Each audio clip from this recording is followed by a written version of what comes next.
Hello everyone. In the last video we discussed on the topic future of retailing. In this video I'll be talking about retail pricing. What is price? The amount of money charged for a product or service, and retail price is the amount that consumers pay to purchase an item. Retail pricing is for those customers who purchase products for their personal use or consumption and not for resale. What is the objective behind determining the retail price? The purpose is to cover the cost of goods and make a profit with additional markup. One of the keys to a successful retail business is selling at the right price. Setting the right prices for all the products in a retail store is a balancing act. Low pricing of a product might see a healthy stream of sales, but turning low profits. But when a product is priced too high, a retailer may see fewer sales and price out more budget conscious customers, losing the market share.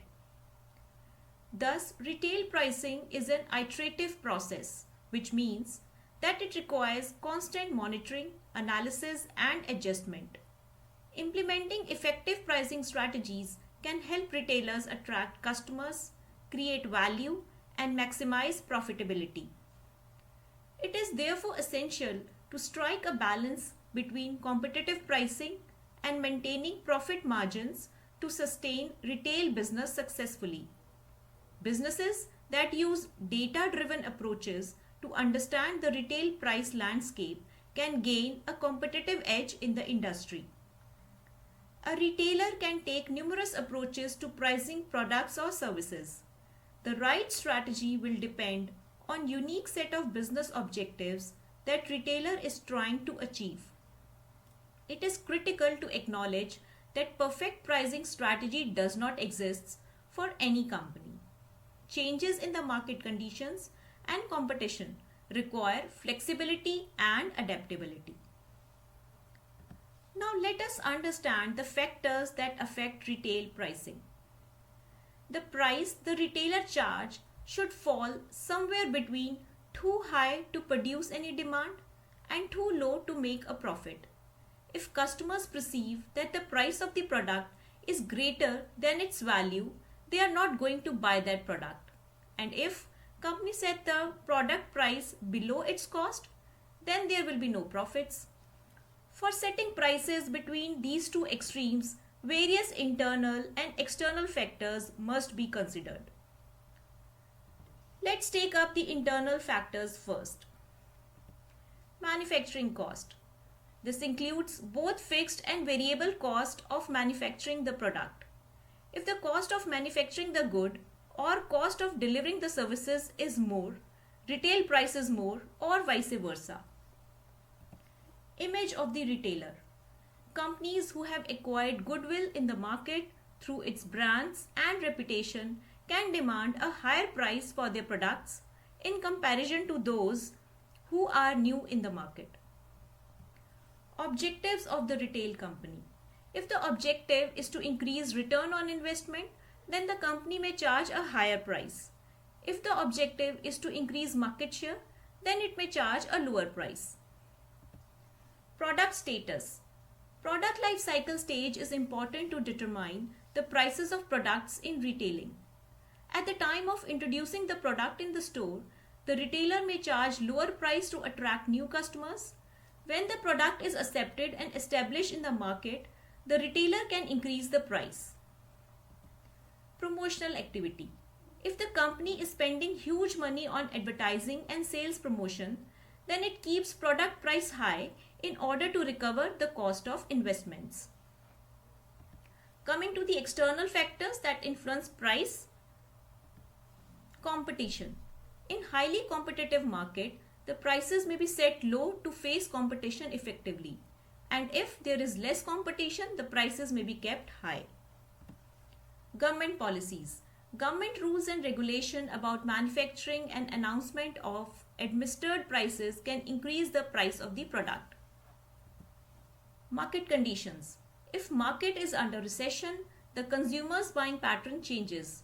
To modify their buying behavior, the product prices are set low. Buying power of consumers. The sensitivity of customer towards price variation and purchasing power of the customer contribute to setting retail price. Levels of channels involved.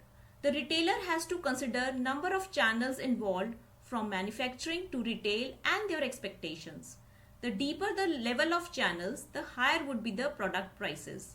Finally, the customer decides whether the price of product is right by comprehending how much benefit he or she is receiving in exchange of price paid. Coming to type of pricing. The first one in this is cost-based pricing. Firms make what they consider to be a good product, add up the cost of manufacturing it, and set a price that includes cost of making plus a target profit. Marketing strategies convince customers that price of the product justify its value for purchase. And if customers are not convinced by marketing efforts of the firm, the prices are lowered, thus resulting into disappointing profits. The next one is the value-based pricing. Value-based pricing is a strategy of setting prices primarily based on consumers' perceived value of a product or service rather than on seller's cost. Value-based pricing is reverse process than cost-based pricing. The company first examines customer need and preferences and set target price based on customer value perception. Company engaged in value-based pricing must have a product or service that differentiates itself from the competitor. The product must be customer focused, which means that any improvements and added features should be based on customer wants and needs.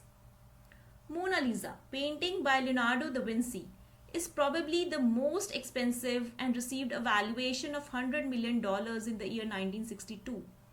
How is it possible for a canvas covered in paint to be worth such a huge sum? The value depends on number of factors like authenticity, historical significance, and maybe popularity of the artist. And people are willing to pay to own something belonging to such a famous painter. I can give the example of Apple. Apple company is the best example of value-based pricing. Apple has a flair of charging more than the fair value for its products. Company boasts the most loyal customers who prioritize the perceived value of the product rather than worry about its extremely high prices. Apple's technique of setting value-based pricing revolves entirely around the customers. Every Apple customer eagerly looks forward to the next new product and is ready to wait in never-ending queues to buy company's product. Because of its unique technology ecosystem, ultra-sleek designs, new features and versions, excellent audio and video quality, Apple is the most good company which the customers want to have the product. Another example is Tesla, which is an electric vehicle manufacturer company which employs a value-based pricing strategy. Their cars are generally more expensive than traditional gasoline-powered vehicles, but Tesla justifies the higher prices with their unique benefits. This include cutting-edge electric vehicle technology, exceptional performance, and commitment to sustainability.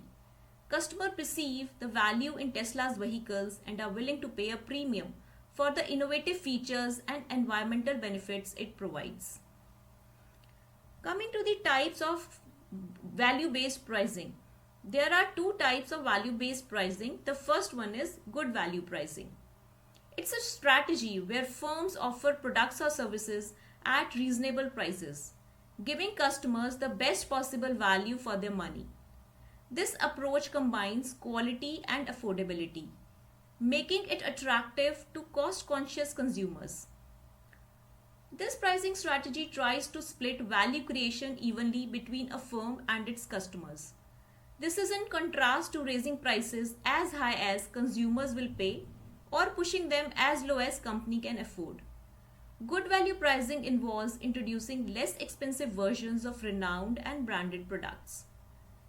EDLP, that is everyday low pricing in retail, is the best example of good value pricing, ranging from consumer electronics to furniture. Walmart, Big Bazaar, D-Mart.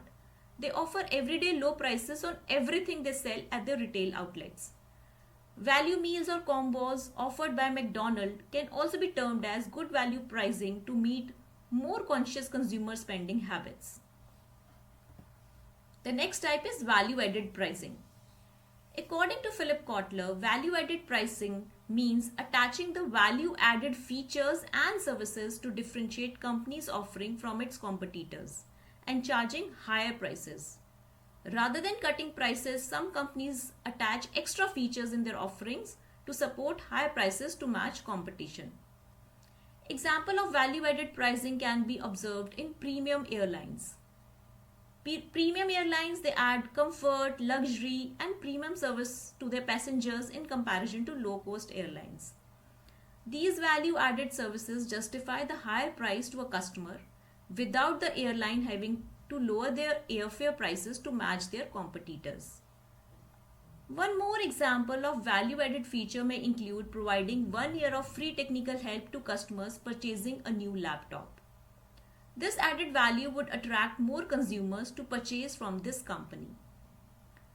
Value-based pricing offers a several advantages over cost-based pricing, including higher profit margins, customer-centric approach, and differentiation from competitors.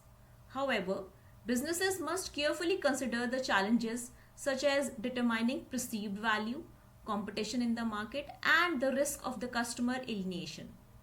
So we can conclude that companies can implement value-based pricing effectively and maximize their success by thoroughly understanding customer needs and preferences. This is all from my side. In the next video, I'll be discussing about various pricing strategies. Thank you.